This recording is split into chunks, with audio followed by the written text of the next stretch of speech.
when we put situations or circumstances on a pedestal or a person on a pedestal, I'm saying it from the perspective of when you think that somebody doesn't love you as much as you love them, then you're putting them up on a pedestal.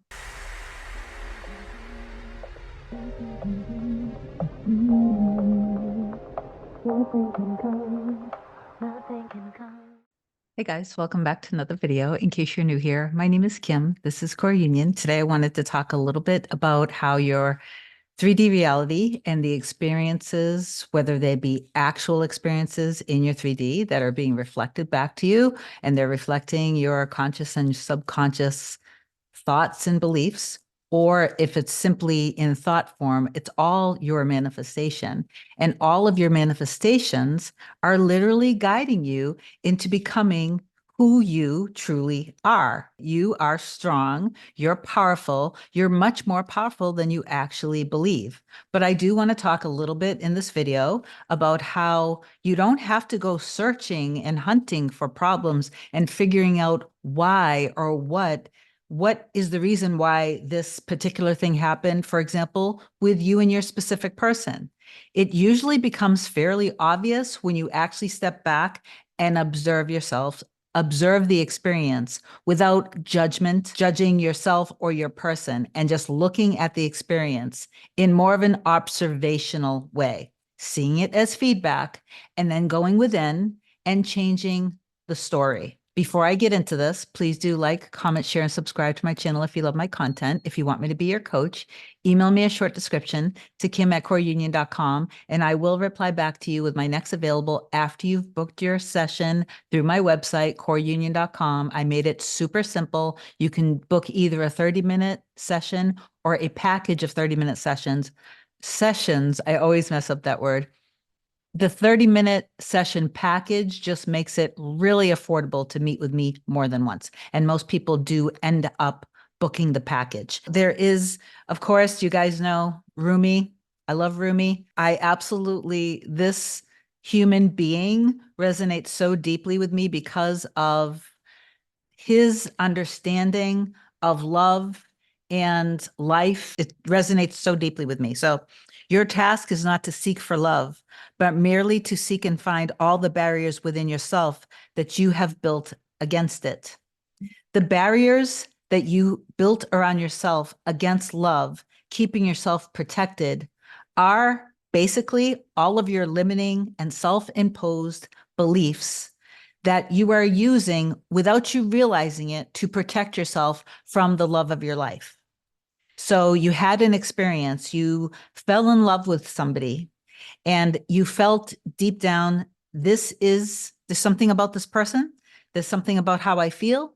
There's something about the fact that I can't let go of them. I'm not talking about mere kind of light infatuation. I'm talking when something really hits you deep down in your core. There's something very profound and immense between the two of you guys.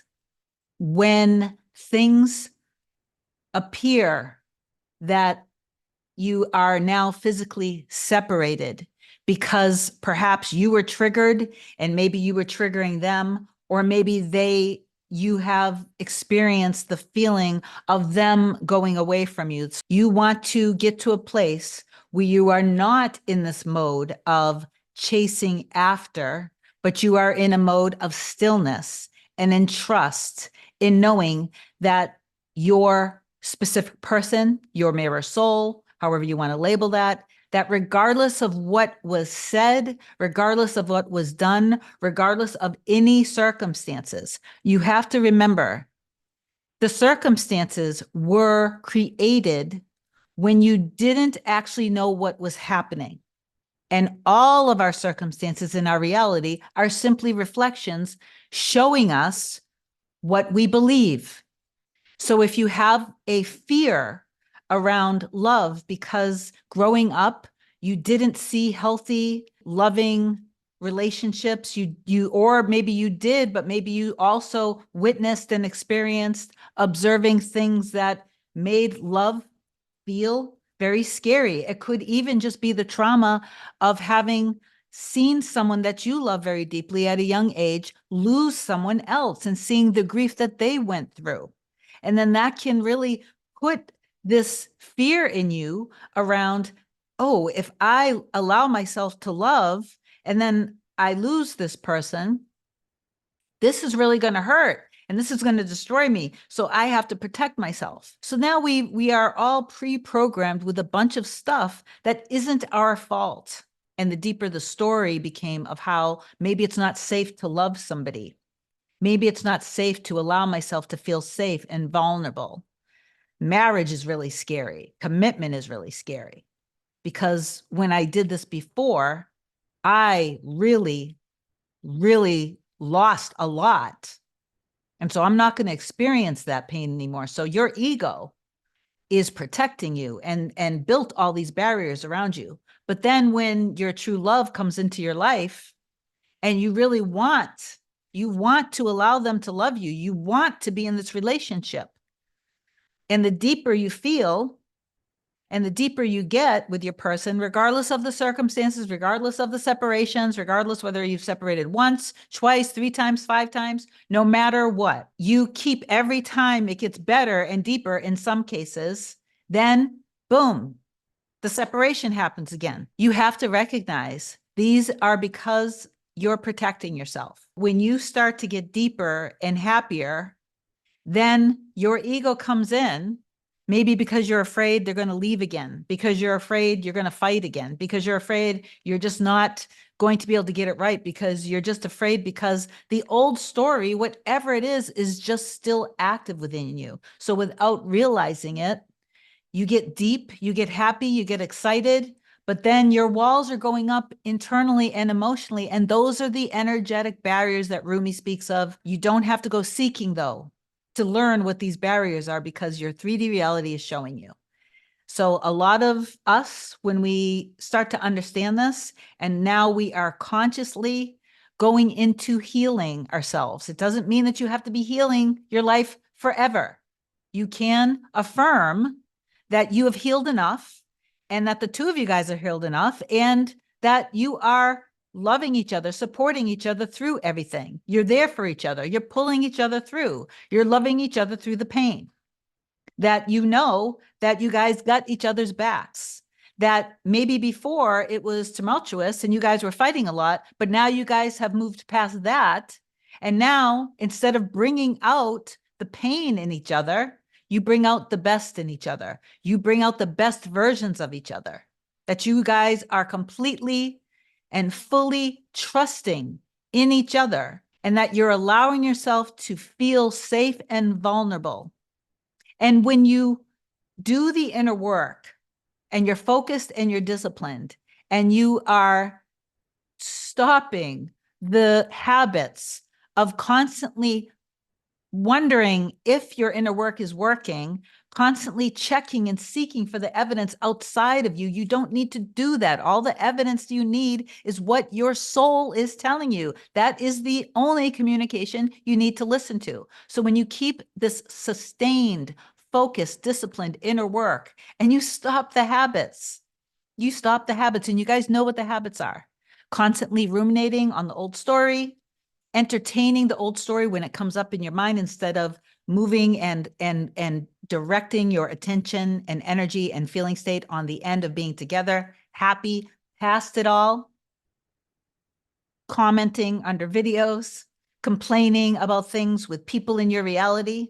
When you stop all of those habits and you stop constantly questioning yourself and questioning the process, and you truly surrender and detach, and you allow yourself to feel safe energetically in your heart, in your mind, in your soul, with the highest and best version of your person, and you allow yourself to literally feel from the end where you have grown, you've matured, you are emotionally mature, you communicate with love. You're able to allow yourself to feel safe, where your person also communicates with love. You guys have forgiven each other. Again, you pull out the best in each other. You guys know your purpose together. You know how immense and incredible and amazing and in deep the love that you guys have for each other is. When you stay in that place, you stay in that seat of your soul. You're there, you're still, you know. When you just stay there over and over and over and over again every day, and I'm talking about having a deep, meaningful, loving relationship. I'm not just talking about light dating with this video. Okay, that can be another video if I even want to do that. I'm not sure if I do want to. But we're talking about when you know this is my one and this we belong together. You have to really know that everything that you feel for them, they feel for you too. And I know this for a fact because me and my mirror soul, my partner, Hannah, have had so many conversations about this. We are both going to be feeling the same thing. But when my walls start to come down, so are his. And when I actually do finally allow myself to feel fully trusting, he feels it too. And the moment that happens with me, he automatically is suddenly imagining us kissing, imagine us being together, but just imagine as if they were literally plugged into your heart and mind. And so when you're feeling something, they're feeling it. This isn't meant to freak you out. This is meant just for you to really know the connection, specifically around like twin flames and mirror souls. If you believe that there has to be this separation and that it's torturous and that you guys bring out the worst in each other, then to heal and then bring out the best in each other, that this can take years and blah, blah, blah. If you fall for that narrative you have to drop and let go of that narrative. If you continue to live into this programming, then that's what you're going to experience because your life is reflecting back your beliefs and assumptions. So I know that a lot of YouTube coaches and law of assumption people would say that these types of soul connections don't exist and that all specific person connections, that we're all one and that there's no separation. And while yes, that is true, if you had the belief that there is one person who was created to love you, if we have these beliefs, then our experiences are going to mirror that. So we might just want to shift and change and tweak what we believe about this, so we don't end up accidentally in this dynamic of the whole separation thing and having to fall for this narrative. You can make the decision that you're not going to subscribe to these aspects of the story and that does not exist in your reality. You can speed up this process by going into a deep sense of trust, feeling vulnerable, allowing yourself to feel vulnerable, not putting any situations or anything at all up on any pedestals, because that's the other thing that accidentally happens when it comes to these deep soul connections. This happened with me and my mirror soul. When we talk about pedestals, I'm not talking about it in a 3D dating coach kind of way. Okay, I don't mean like to think, I don't want you to take your person off of the pedestal in a way that you think of them in a low way, that somehow you're better than them. That is not what I'm talking about when I'm talking about pedestals, but I'm talking about reducing the importance of things. When we put situations or circumstances on a pedestal or a person on a pedestal, I'm saying it from the perspective of when you think that somebody doesn't love you as much as you love them, then you're putting them up on a pedestal.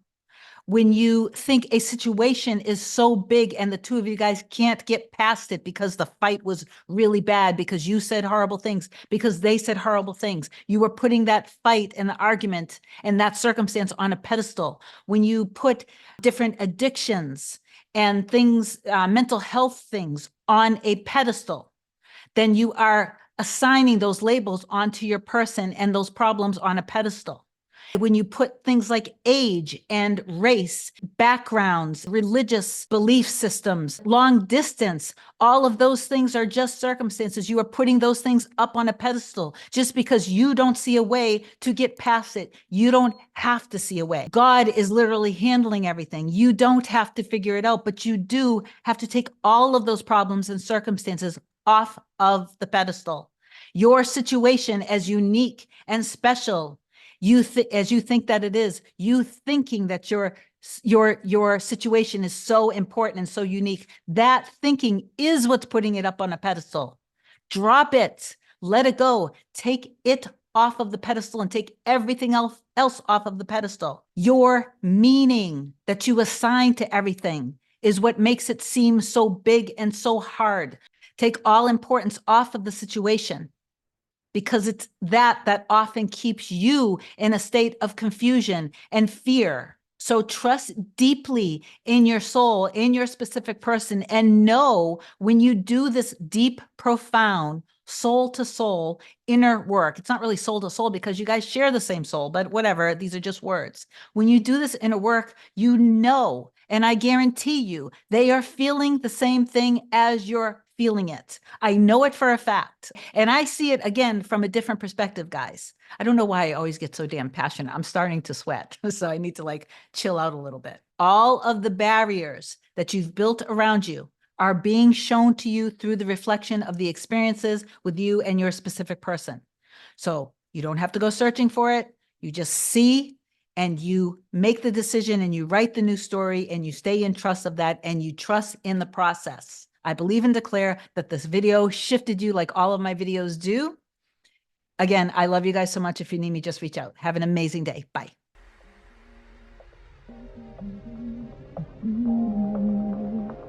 Nothing can come, nothing can come, nothing can come between us.